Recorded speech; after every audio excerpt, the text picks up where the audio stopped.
Hello students, today we are going to continue with class 12th chapter number 1 solutions from NCERT. We were on topic solubility. तो what is solubility? Solubility क्या है कि एक specified temperature पर एक specified amount of solvent पर कितना amount of solute add किया जा सकता है उसे हम सॉल्युबिलिटी कहते हैं। उसके बाद सॉल्युबिलिटी हमने पढ़ी थी ऑफ सॉलिड और gas in liquid. Solid in liquid हमने पढ़ ली है, अब हम गैस इन लिक्विड पढ़ेंगे। अगर अभी आपने solubility of solid in liquid नहीं पढ़ा है तो आप जाकर उसे चैनल पर देख सकते हैं। तो स्टार्ट करते हैं हम अपने आज के टॉपिक से। Many gases dissolve in water. Oxygen dissolves only to a small extent in water. It is this dissolved oxygen which sustains all aquatic life. On the other hand, hydrogen chloride gas HCl is highly soluble in water. Solubility of gases in liquids is greatly affected by pressure and temperature. पानी के अंदर काफ़ी dissolve gases होती हैं। ये हमें कैसे पता लगा? क्योंकि एक्वाटिक एनिमल्स होते हैं वो किस पे ब्रीथ करते हैं? डिजॉल्व ऑक्सीजन पर। देखिए, it is this dissolved oxygen which sustains all aquatic life. Oxygen बहुत कम मात्रा में होती है पानी में, बट इतनी एफिशिएंट होती है कि एक्वाटिक एनिमल्स सांस ले सकें। हाइड्रोजन क्लोराइड गैस यानी HCl गैस भी काफ़ी हद तक सॉल्युबल है पानी में। अब हम देखेंगे कि solubility of gases and liquids पर प्रेशर चेंज करने से और टेम्परेचर चेंज करने से क्या इफ़ेक्ट पड़ता है। The solubility of gases increase with increase of pressure. अगर हम प्रेशर को बढ़ाएंगे तो सॉल्युबिलिटी भी बढ़ेगी, जबकि सॉलिड एंड लिक्विड्स में ऐसा नहीं था। वहाँ पे प्रेशर बढ़ाने से सॉल्युबिलिटी पे कोई फ़र्क नहीं पड़ता था। For solution of gases in a solvent consider system. अब हम ये वाला जो है हमारी statement solubility of gases increases with increase of pressure, इसको एक एग्जांपल से समझेंगे। For solution of gases in a solvent consider system as shown in figure 1.1। ये वाली फिगर की बात हो रही है। The lower part is solution.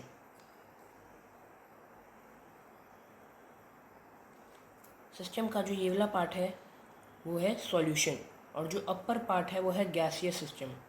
Gaseous system है एट प्रेशर P। इसका प्रेशर क्या है? P, और टेम्परेचर क्या है? T. Assume this system to be in a state of dynamic equilibrium. Dynamic equilibrium क्या होता है? जिसमें जैसे एक सिस्टम है उसमें रेट ऑफ डिसोल्यूशन यानी घुलने का प्रोसेस और क्रिस्टलाइजेशन का प्रोसेस जो है वो साइमल्टेनियसली चल रहे हैं। मतलब कोई पार्टिकल है, ये वाला पार्टिकल पहले इसका डिसोल्यूशन हुआ, फिर उसके बाद क्रिस्टलाइजेशन हो गया, तो मतलब कॉन्टीन्यूस है वो प्रोसेस। उसमें आपको ना क्रिस्टल्स दिखेंगे ना कोई डिसॉल्व होती हुई चीज़ दिखेगी। Under these conditions, rate of gaseous particles entering and leaving the solution phase is the same. इस कंडीशन में जो गैसेस पार्टिकल सिस्टम में एंटर कर रहे हैं और सिस्टम छोड़ के जा रहे हैं वो सेम होगा। Now increase the pressure over the solution phase by compressing the gas to a smaller volume. ये हमारा इनिशियल सिस्टम था, इसके ऊपर हमने पिस्टन के ऊपर वेट रखे सिस्टम को कंप्रेस करने के लिए। अब क्या होगा? जो नंबर ऑफ़ गैसियस पार्टिकल्स थे यहाँ पर यूनिट वॉल्यूम वो बढ़ जाएंगे। देखो, पहले इतने एरिया में कम पार्टिकल्स थे, पिस्टन पूरे वेसल को पिस्टन ने ढक लिया, और हमने जब पिस्टन को ऐसे दबाया तो ये हमारे पास हो गया, तो सारे पार्टिकल्स टाइटली पैक्ड हो गए। तो क्या हो गया? पार्टिकल्स की डेंसिटी बढ़ गई। डेंसिटी क्या होता है? Mass by volume. एक ही वॉल्यूम में बहुत ज़्यादा मास, मतलब बहुत ज़्यादा नंबर ऑफ इलेक्ट्रॉन्स हो गए। ये देखिए, पर unit volume. Increase the number of gaseous particles पर यूनिट वॉल्यूम। पहले इतने से वॉल्यूम में, यहाँ पे देखो 4 पार्टिकल्स थे, अब इतने वॉल्यूम में 10 पार्टिकल्स हैं, तो गैसियस पार्टिकल्स बढ़ गए एक वॉल्यूम में per unit volume. And also the rate at which gaseous particles are striking the surface of solution. जो गैसियस पार्टिकल्स हैं वो रैंडम मोशन शो करेंगे, कोई ऐसे टकरा रहा है, कोई ऐसे टकरा रहा है, और अब पार्टिकल्स क्या है? पास पास हो गए, तो क्या होगा? उनकी कोलिजन बढ़ जाएगी, जिस कारण सॉल्युबिलिटी भी बढ़ जाएगी। Until a new equilibrium is reached, the solubility of gas will increase, resulting in an increase of pressure of gas above the solution and thus its solubility increases. उसके बाद आता है हमारे पास हेनरीज लॉ। हेनरीज लॉ आपके board point of view से बहुत important है, इसे स्टार मार्क कर लीजिए। Henry was the first to give quantitative relation between pressure and solubility. Henry पहला आदमी था जिसने क्वांटिटेटिव, कौन सा रिलेशन, क्वांटिटेटिव, क्वालिटेटिव नहीं है, क्वांटिटेटिव है, बिटवीन प्रेशर और सॉल्युबिलिटी के बीच में उसने रिलेशन दिया of a gas and a solvent which is known as Henry's law. This law states that, यहाँ से आपकी डेफिनेशन स्टार्ट होगी, at a constant temperature the solubility of gas in a liquid is directly proportional to the partial pressure of the gas present above the surface of liquid or solution। यहाँ तक। उसके बाद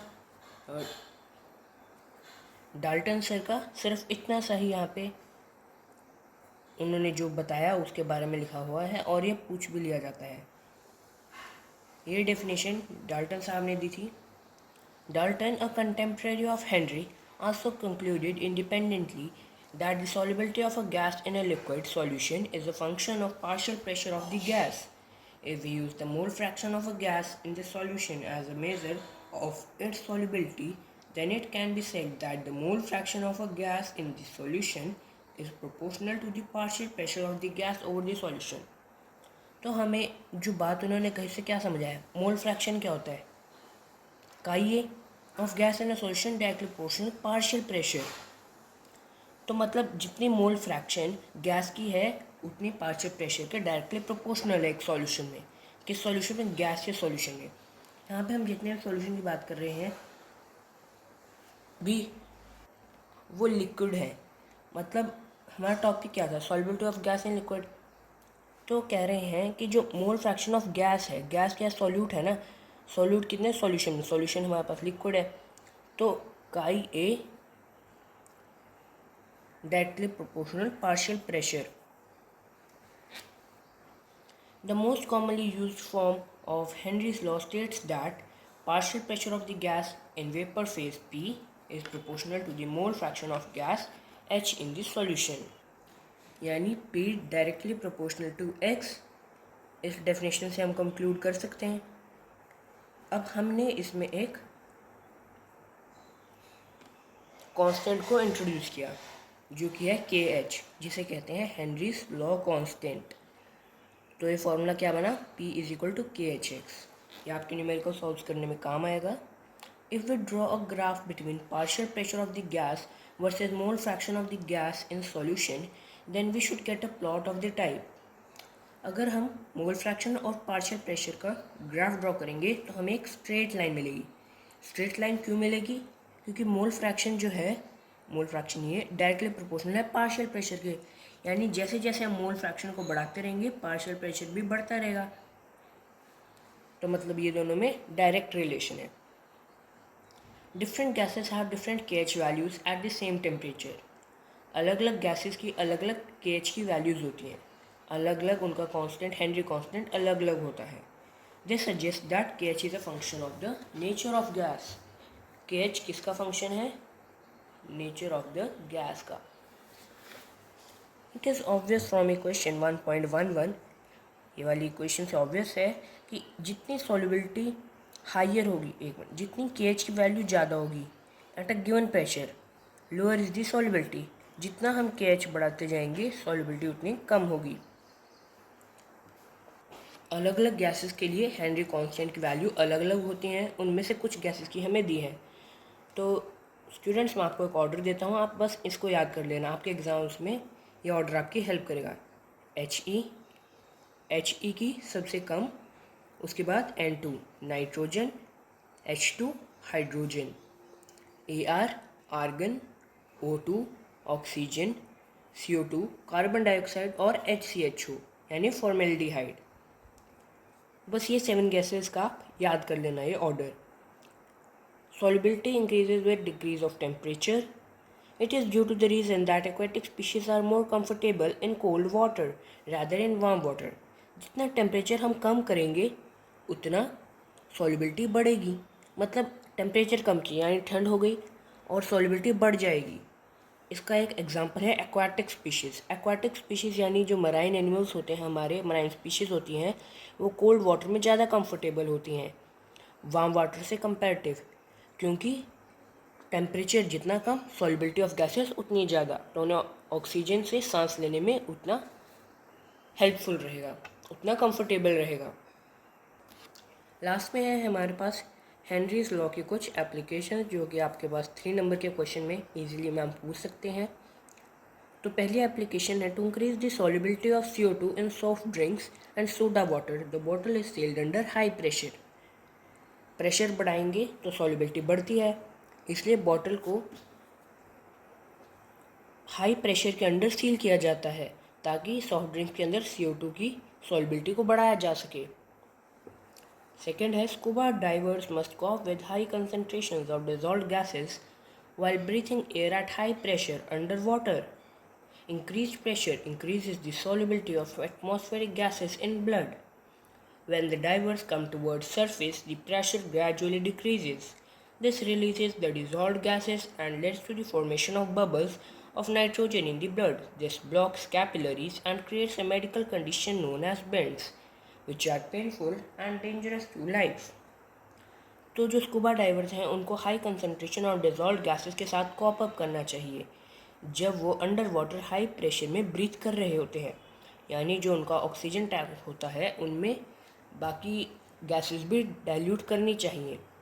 increase pressure increases the solubility, नीचे pressure बढ़ता रहता है, इस कारण सॉल्युबिलिटी बढ़ जाती है उनकी एटमॉस्फेरिक गैसेस ब्लड में, क्योंकि वो जो सांस लेते हैं हार्ट से वेंस में जाता है ना, तो जो एटमॉस्फेरिक गैसेस हैं ब्लड में इंक्रीजिंगली सॉल्युबल होने लग जाती हैं, मतलब सॉल्युबिलिटी बढ़ जाती है। When the diverse come toward surface, जब डाइवर्स, ये देखो हम एक डाइवर बनाते हैं, ये हमारा डाइवर है, उसने ऑक्सीजन टैंक कैरी कर रखा है, ये चूहा नहीं है डाइवर है, ठीक है। तो जब हम नीचे होते हैं अंडर वाटर तो क्या होता है, प्रेशर ज़्यादा होता है तो सॉल्युबिलिटी भी ज़्यादा होती है। और जब डाइवर ऊपर आएगा एकदम से, अगर ऐसे डायरेक्ट सीधा ऊपर आएगा तो क्या होगा, एकदम से प्रेशर लो हो जाएगा और सॉल्युबिलिटी तो हाई थी, इस करके हमारा जो ब्लड होता है उसके अंदर नाइट्रोजन गैस के बबल्स बनने लग जाते हैं और वो हमारे कैपिलरीज को ब्लॉक कर देता है और इस कारण फिर ऑक्सीजन का फ्लो नहीं होता और इससे एक मेडिकल कंडीशन हो जाती है जिसे बेंड्स कहते हैं। इसलिए डाइवर्स हमेशा जब नीचे जाते हैं तो वो ऐसे ऐसे आते हैं स्पाइरल लूप्स में, ताकि प्रेशर जब धीरे धीरे कम हो और सॉल्युबिलिटी भी धीरे धीरे कम होती रहे, ताकि उन्हें बेंड्स जैसी समस्या को झेलना ना पड़े।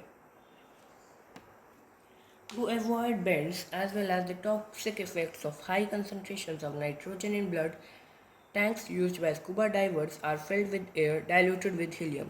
अब जो टैंक्स जो स्कूबा डाइवर्स यूज़ करते हैं उन्हें एयर से डाइल्यूट किया जाता है, वो भी हीलियम के साथ, जिसमें 11.7% हीलियम होती है, 56.2% नाइट्रोजन और 32.1% ऑक्सीजन। इसकी कंपोजिशन को याद रखना, स्कूबा डाइवर के टैंक की कंपोजिशन।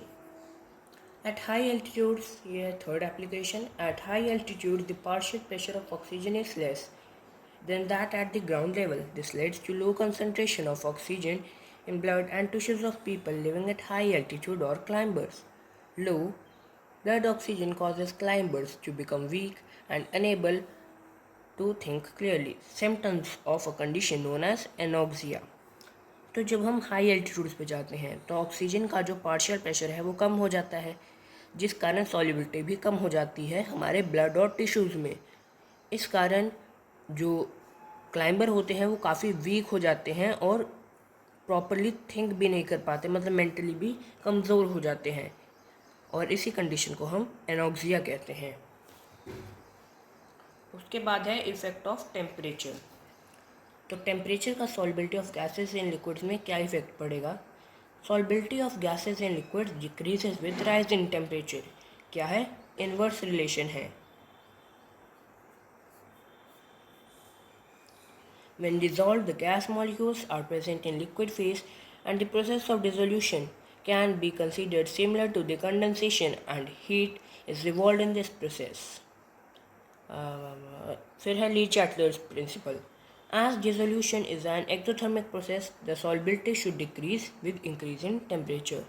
डिसोल्यूशन क्या है? एक्सोथर्मिक, यानी हीट जो है वो बाहर निकल रही है, तो सिस्टम से हीट बाहर निकाल दी तो सॉल्युबिलिटी कम हो जाएगी.